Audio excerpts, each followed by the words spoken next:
Jeshi la Polisi Tanzania lingependa kuwajulisha wananchi na wadau wengine kuwa hali ya usalama nchini ni shwari.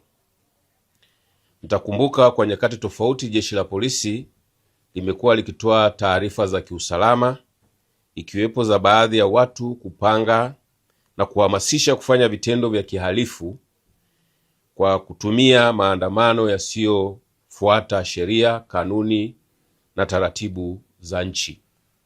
Katika kupanga na kuhamasisha huko, walikuwa wakielekezana mbinu watakazotumia kufanikisha malengo yao, ni pamoja na kuua watu, kuchoma moto shule ili kuleta hofu na taharuki kwa wazazi na walezi, kulipua transformer za TANESCO, kufunga barabara na kuwapora askari silaha. Hayo walikuwa wakiyapanga kupitia vikao vya ana kwa ana na kurubuni baadhi ya vijana.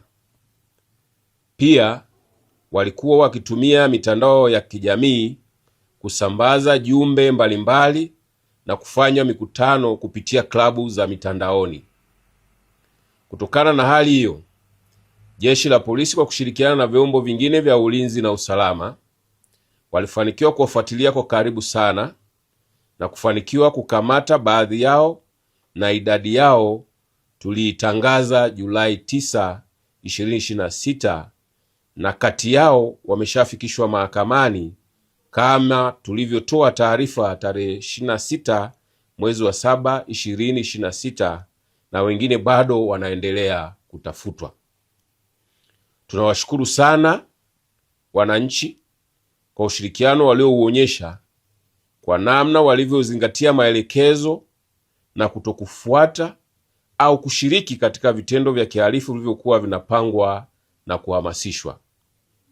Kitendo cha wananchi kuvikataa vitendo hivyo, ndiyo maana tunaweza kusema leo nchi yetu ipo shwari.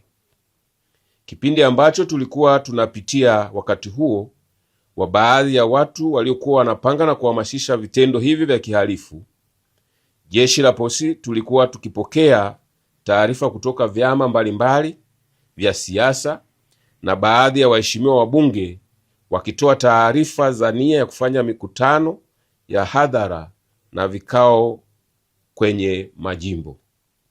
Jeshi la polisi ambalo ndilo lenye mamlaka ya kusimamia usalama katika mikutano ya aina waliokuwa wakitoa taarifa, tulikuwa tukiwaita na kufanya nao vikao na kuwashauri kuahirisha kutokana na hali iliyokuwepo.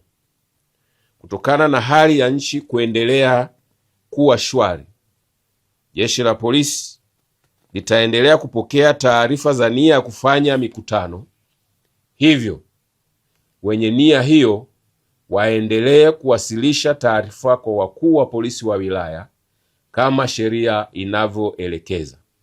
Aidha, jeshi la polisi linaendelea kutoa wito kwa kila mmoja wetu kuendelea kuvikataa na kutoa taarifa za viashiria vyovyote vile vya kupanga kutenda uhalifu au kuhamasisha vitendo vya kihalifu, ili hatua za haraka zichukuliwe kuvidhibiti kabla ya kukua na kuwa uhalifu, kwani amani na usalama ndiyo mtaji wetu wa kwanza katika shughuli zetu zote za kiuchumi na kijamii.